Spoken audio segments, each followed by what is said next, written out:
I want to tell you something before I finish this. There is no clean ending here. I know that's not what you want.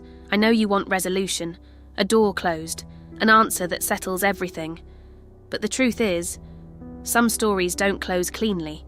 They just become a part of you, and you learn to carry them differently. This is what I learned to carry. I called Daniel on a Tuesday morning, told him I needed to see him. He was quiet for a moment. "Come over," he said. "I'll cook."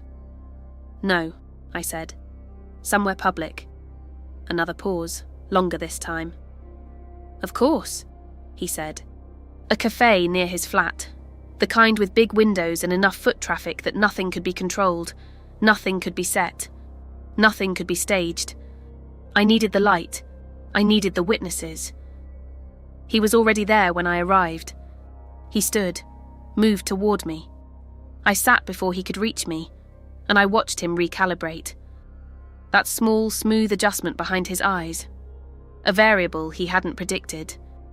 He sat, folded his hands on the table, the model of composure.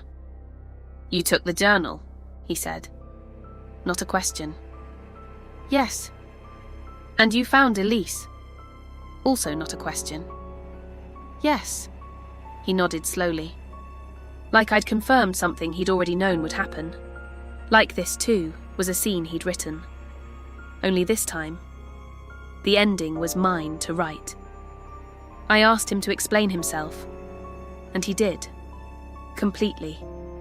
Without deflection, without anger, without the careful, shaped explanation he'd given me about Mara. Just the truth. Like he'd been waiting for someone to finally ask for it properly. He told me about Elise. 25. Brilliant. The kind of person who made rooms feel different just by being in them. He told me how it felt to lose her. Not the grief of it, the failure of it. The specific, unbearable sense that he had been holding something extraordinary and had not known how to hold it right. "I didn't understand what I'd done wrong," he said. "I spent years trying to understand." "And your conclusion," I said, "was to try again?" "Yes. With women who looked like her. With women who had the potential," he said. "The same architecture, the same..." "Architecture," I said. He heard the word land, looked down. "I know how that sounds." "Do you?" He was quiet. "And the notes," I said. "The index cards, the progress tracking." "I needed to understand where the process was breaking down," he said. "What I was missing, what I needed to adjust." "They weren't women to you," I said. "They were trials." He looked up. "They were attempts," he said quietly, "to get it right. And Mara..." A long pause. "Mara was the closest," he said. "She was very close, and then she found the journal, and she left before you could finish." He said nothing. "And then you found me," I said. He looked at me. "And then I found you," he said. "How long had you been watching me before the bookshop?" 6 months. "Why me specifically?" He didn't answer immediately. The pause stretched and stretched. Something shifted in the room, in the quality of the light. "Tell me," I said. He reached into his jacket, set something on the table. A photograph. Old. The corners soft, the colour slightly faded. A young woman, late teens, maybe 20, standing in a garden, laughing at whoever was behind the camera. And I knew her face. The way you know a face that has been a constant in your life so long you can't remember the first time you saw it. My mother. Young. Before I was born. Before she became the woman who raised me and then died when I was 29 and left a shape in my life I'd spent 2 years trying to fill. I looked at the photograph. Then at Daniel. "Where did you get this?" I said. "Your mother introduced me to Elise," he said. "They studied together.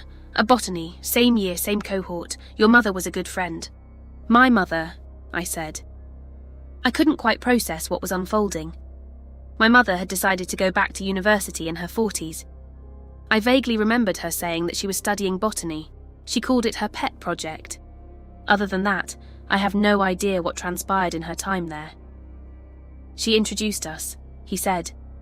She thought we'd be good together. A pause. She was the one who told me when Elise left. She blamed herself. She thought she'd said something, done something, that had planted a seed of doubt in Elise's mind.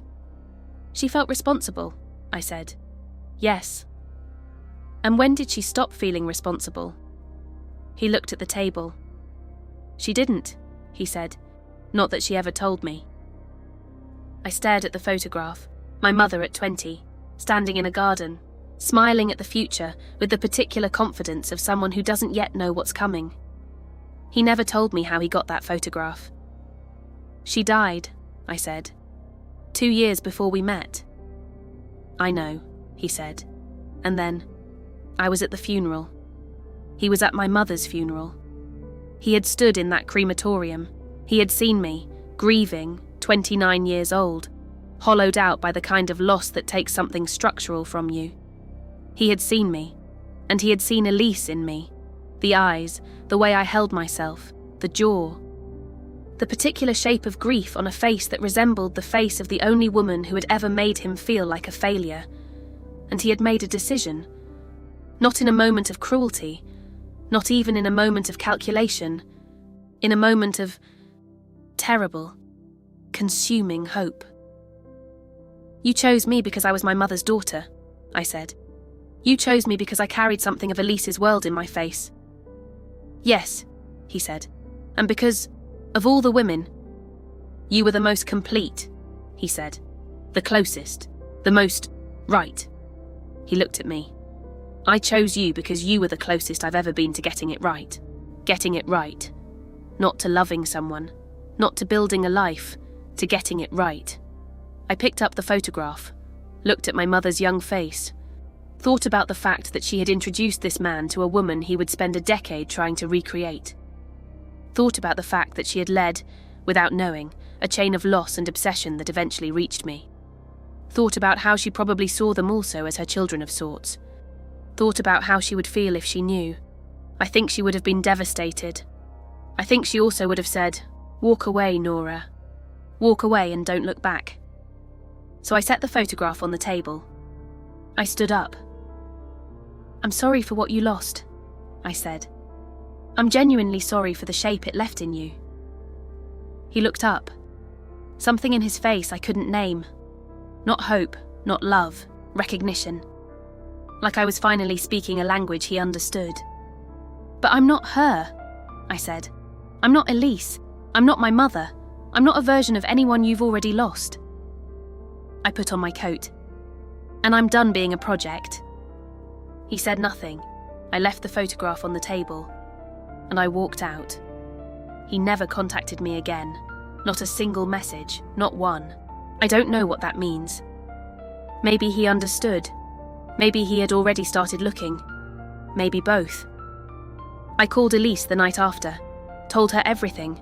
The photograph, my mother, the connection she hadn't known about. She was quiet for a long time. "Your mother," she said finally. "She used to talk about you, when we were students. Said I reminded her of you. I never saw photographs. She said..." She stopped, started again. "She said you had my eyes." She was almost like a second mother to me, but also a good friend. I pressed my hand over my face, sat in that for a moment. The extraordinary smallness of the world, the way grief travels, the way one person's absence can send ripples forward through years into a life they never knew they'd touch. "I'm sorry," Elise said. "I'm sorry this reached you." "It's not your fault," I said. "No," she said, "but I still carry it. I carry this. The feeling of being genuinely seen, even when what was doing the seeing was something colder than love. The feeling of being loved, even when the love was directed at the idea of someone else. Those feelings were real, that's the hardest part. Not that he was cruel, not that it was a lie in every dimension, but that something real had been built from a blueprint for something else entirely. And you can't unfeel real things just because you learn their origins.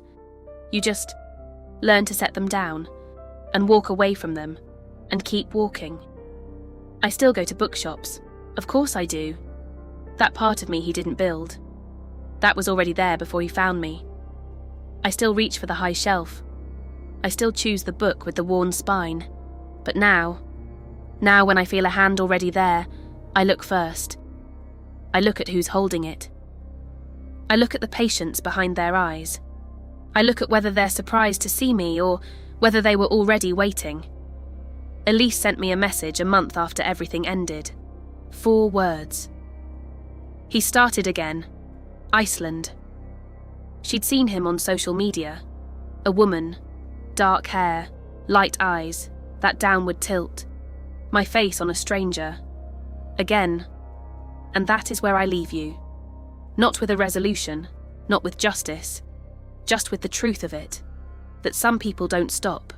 They refine. They adjust. They begin again.